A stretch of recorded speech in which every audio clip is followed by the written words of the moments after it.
How's it going? Thanks for checking this video out. My name is Ryan Bryden. If you know me, what's up? It's nice to see you. If you don't know me, thanks for popping in. I wanted to make this quick video. It might not be quick. This will be kind of long, I think, which is going to be a bit different than a lot of the stuff that's on my YouTube channel currently. It's going to be a bit weird for me to make, but I think it's helpful for myself to review things like this, and for other people will hopefully get something out of it. So that's why I'm going to be blabbing on for the next like 20 or 30 minutes. I want to make a video going over everything that I have learned in the past year of 2024 as a first time founder in two different companies while being a full time college student and while not turning into a no life nerd. At least I would hope to think so. I have one company that I run by myself. We did 100 and something in net revenue this year. And then I have another company that I run with a partner of mine who's amazing. We did more than that, but I want to touch on. I spent some time yesterday and really went through like what are the biggest things that I've picked up this year in things I've done, places I've traveled, people that I've met, and I boiled it down. I think I got 13 in here. I got 13 in here, so I just want to kind of go through, bang these off, and hopefully some of it resonates with you in some way. Whether you're in business, whether you're looking to start a company, whether you're just doing whatever you're doing in your life. These were things that I have pulled from everything that I've done in the last 365 days of 2024, and hopefully you find some kind of value in them. So without blabbing too much, let's get right into it. First one, the single most valuable thing that you have control over is your focus and your attitude.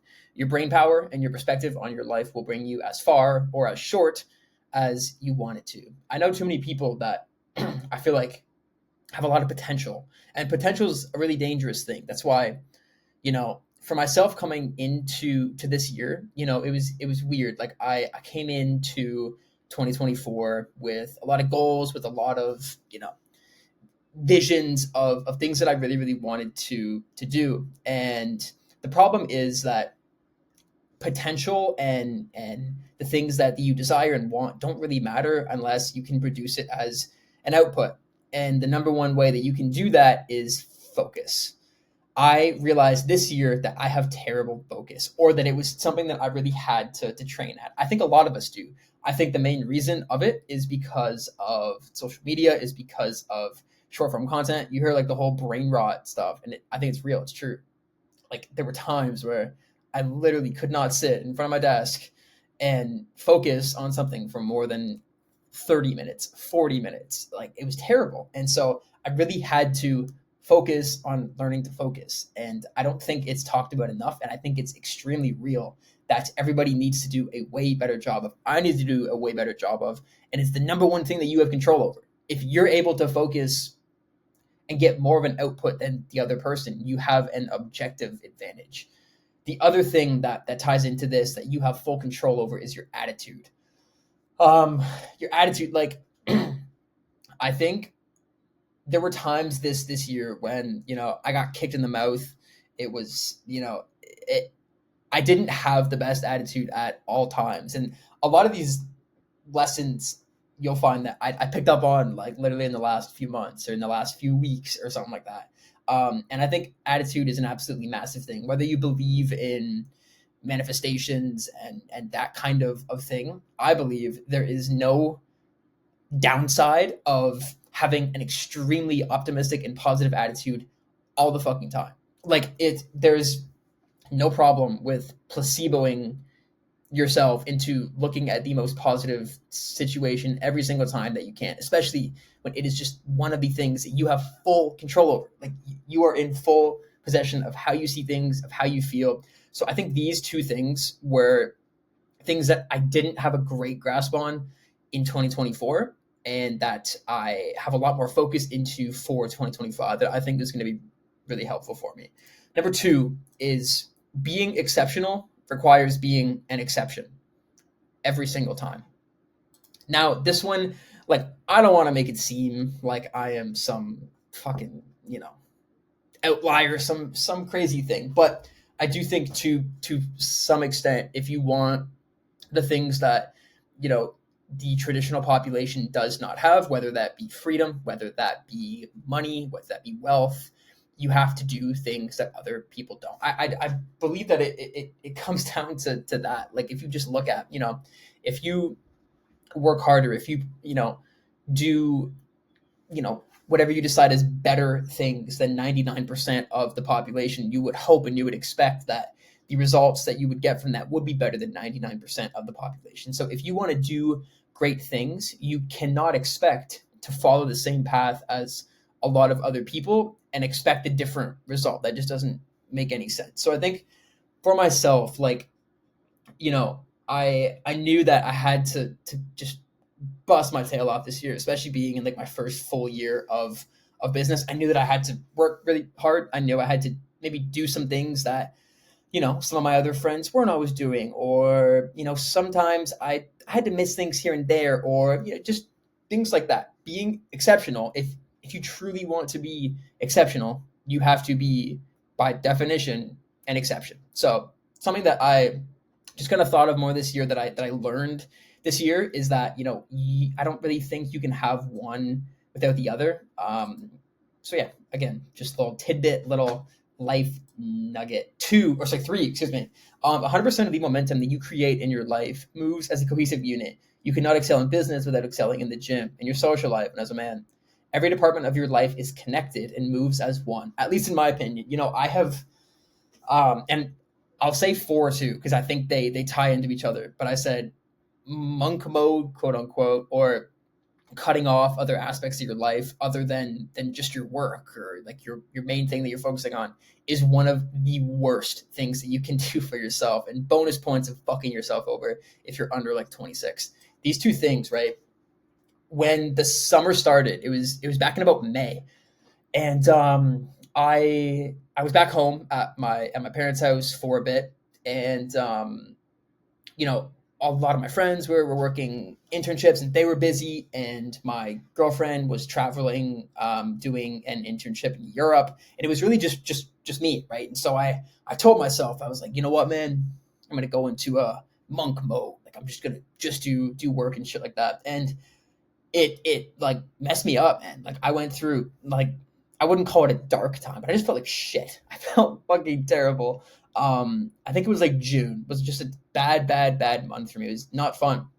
And a large part of it was because my social life, I was just like hibernation mode in like the middle of summer. It was a terrible idea. And so once I went through that kind of time, I realized a lot that so many things in your life are connected. Your work, your fitness, your health, your relationships, your spiritual, all of these parts of you as a person are connected. And I don't think that you can just cut off one or the other, without having others that will drag you down.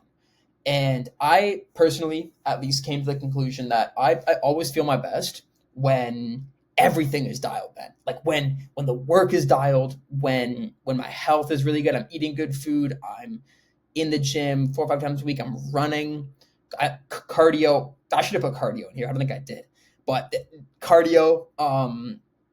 And when my life is busy, when I am seeing the people that I really love, and everything else in my life is dialed, that's when I am my best. And so that's what I think I really realized this year, is that you can't just, at least for myself, cut off everything in exchange for one part of your life. I just did not find any kind of success doing that. Five is this, a bit kind of biz focused. While the "it's so over" / "we're so back" meme is funny and it's pretty true, really good founders always operate in a calm, controlled, and sophisticated manner. You are probably being too emotional in your decision making. Back in the story that I just told for 3 and 4 in June, when I felt like shit, this was bad. Like it was literally on the daily. The most minor inconveniences were throwing me off so much, and it just completely ruined my cortisol. Was just spiked out of its mind. It was terrible. I felt brutal, and then something good would happen, and it was stupid. And I know it's a meme, and I laugh at them because they're funny, and it's true. It happens, but if you want to be a really good founder and you want to be the backbone of a business, of a company that you are trying to grow, you cannot be acting like this. It's just that Simple. Like I've never seen a good founder or a good CEO, a good leader act like this, especially if you have a team that works under you. If you have, clients that are relying on your performance, on your output, you can't act in the, oh, it's so over. Oh my God, we're so back type of mind frame. I know it's funny. I know, excuse me. I know it's, a good name, but it is not a proper way to run a company at any kind of sophisticated level. Number six, this might be the most important thing that I think is applicable for pretty much every single aspect of life. 99% of the time, there is absolutely nothing new under the sun. The people who are truly great in any realm of life have gotten there from doing the basics at a very high level for a long time with great intensity. In the video that I watched that actually inspired this whole thing is from somebody online that I think is dope. Leo Moore, he's great.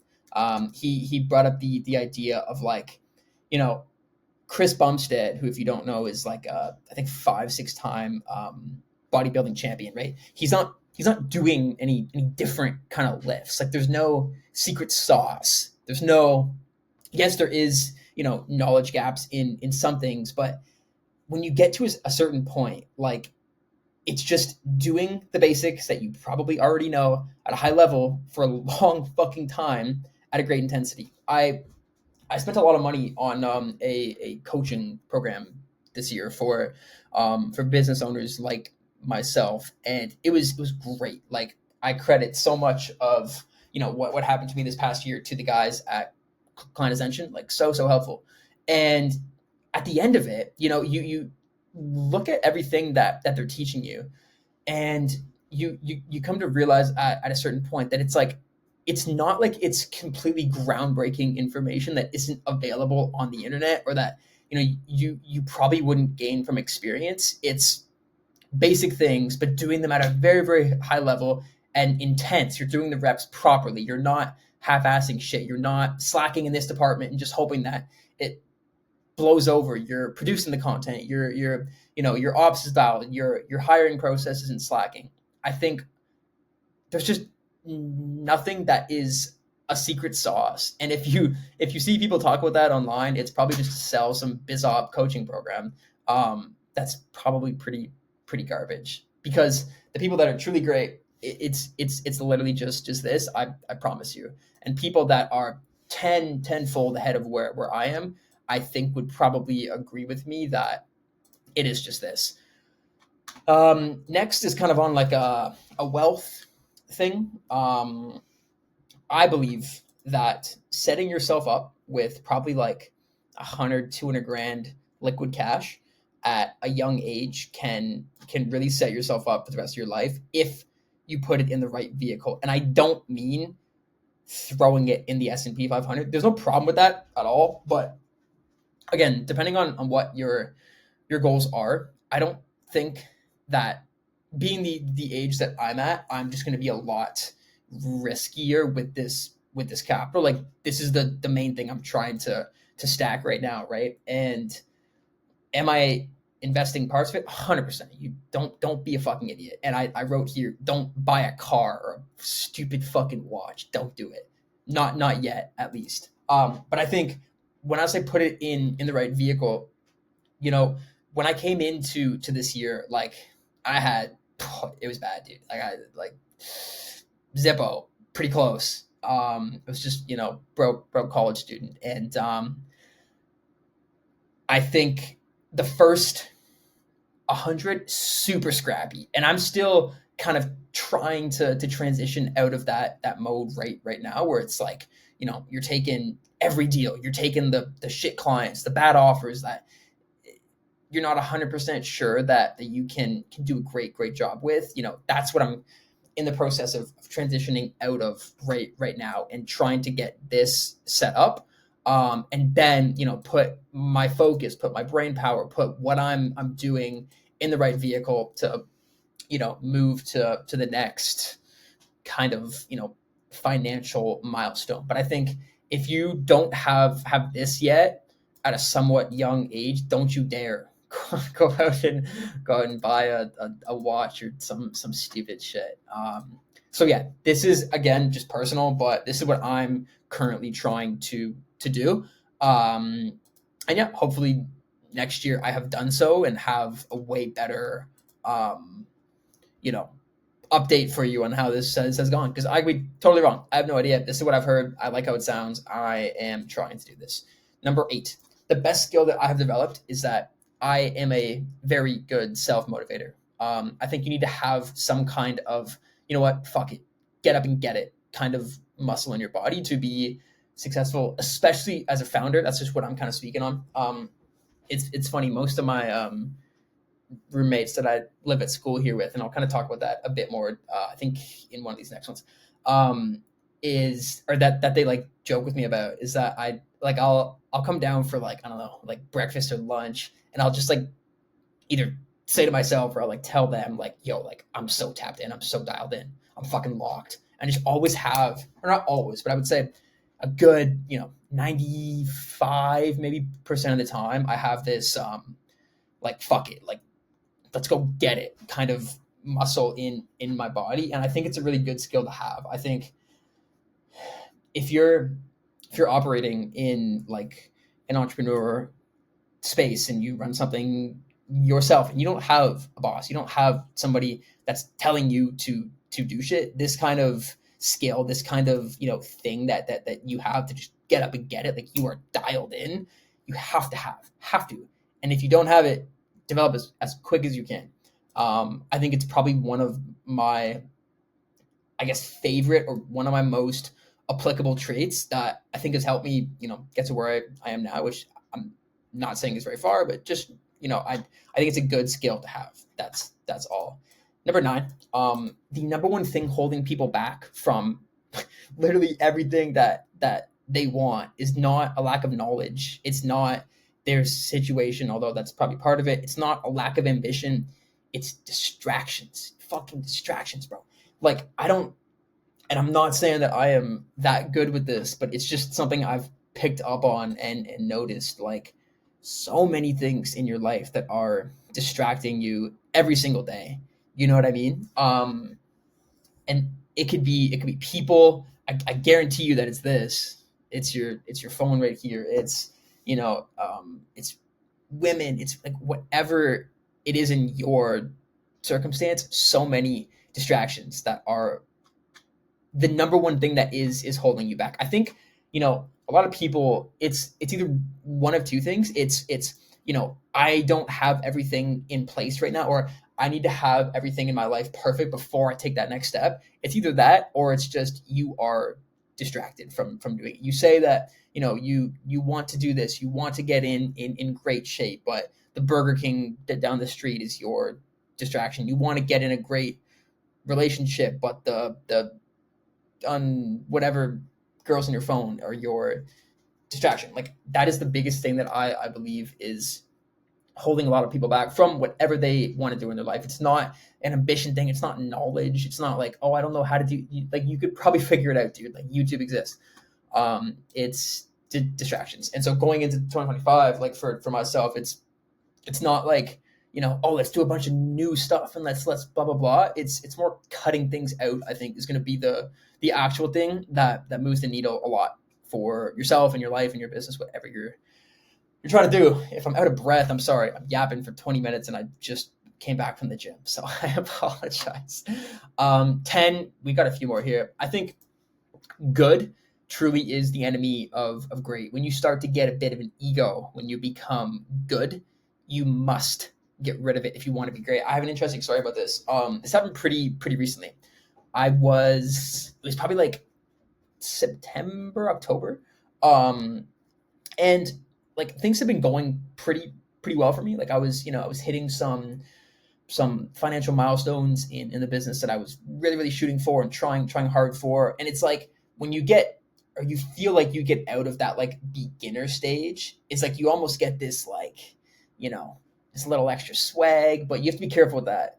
And I didn't do anything. I didn't say anything dumb, but I sometimes acted with this kind of ego on me that I was like, I felt like I had kind of broke out of the beginner stage, or that, the the cash that the business was making was like, it was good, or it was like, more than my friends who were. It was just dumb. It was fucking stupid. Um, and I caught it a bit myself. My girlfriend definitely caught pieces of it being evident, and so I think, and I really had like a reflection moment where I was like, "Yo, like you're just not shit, dude. You're just not like." I'm not trying to say that money is everything, or that that's the way that you should hold value to people, but you I felt like I was finally good, and acting like that was never going to get me to great. That's the best way that I think about people that do act like that and that stay in that kind of mind frame and thinking is it's fucking terrible. And you're never going to truly become great in something if you allow yourself to only be good at it. And so I've worked a lot, just like the last month or so, of completely cutting that out, because I think it's stupid and it's hurting you and probably everybody in your life. Don't be a fucking dick. Don't have a big ego because you got your little business off the ground, buddy. Like, give it a break. The next thing, there's no single moment when something in your business clicks. You'll just look back over months and months of continuous inputs every single day to finally realize that it was those things that you were doing every single day that brought the result. It wasn't you woke up one morning and you decided, oh my God, I finally know how to sell like I am David Jacob. Shout out David Jacob, my boy. It wasn't like you woke up and were able to create content or write like Hormozy. Like, it just didn't happen. It's doing the things every single day. That boring shit that I was talking about in number 6, I think it was. It's doing that like every single day, writing posts every single day, writing cold email scripts every single day, working with your team and training them and writing SOPs and building that kind of shit is what brought the results. It wasn't you woke up one day and you had some magical skill change and things just fell in your lap. Although the fall in your lap thing kind of does happen, but this doesn't. And it's the things that you do every single day. I promise you that will bring the results long term. And you'll look back and go, oh shit, maybe I got good at writing and people started becoming interested in my shit because I wrote a post every single fucking day for the last 4 months. Like, it's not crazy to think that somebody would probably get pretty good at writing if that happened, right? That's the kind of thinking that I found. There's no magic moment. That's only in the movies. 12. This isn't strictly a business thing. It definitely, gosh, it definitely more relates to business than it doesn't. But I think this is just in general, man. Looking back, not existing on the internet in some way, shape, or form is going to be the biggest mistake of your entire life. Look at me, please. You are given a lottery chance every time that you click a few buttons on your phone, but you are scared because of what Sarah in 11th grade biology might think of you and your tweet, or you and your fucking TikTok video. Grow a pair of balls, bro. Good gosh. Like, for myself, I mean, my entire company runs on the internet. Like, I don't do anything in person. Like, I'm in a college, or I'm in a house at a school in Ontario, right? But I don't even know if any of the people that I work with are Canadian, right? Everything's all around the world. It's all online. And so the amount of things that have just fucking randomly fallen in my lap, the people that I've met, like my business partner that I run this company with here, I met him because I won a ticket to an event in Tampa, Florida that I then went to, met him there. Didn't really speak to him much, but we stayed in touch a bit. And then 6 months after that, we talked, and he was like, yo, I have this idea. We can cook with this. And it's been what it's been the last 7 months or so. It's just not existing on the internet. Is you're going to look back on it, especially if you're in business. I think just in life in general, and not having some kind of positive digital footprint, social media is the biggest opportunity that you have in your life to create wealth, to create an occupation, to do something that you can build and love to do every single day, and you're not doing it. If you are, great, keep it up. But if you're not, think about that.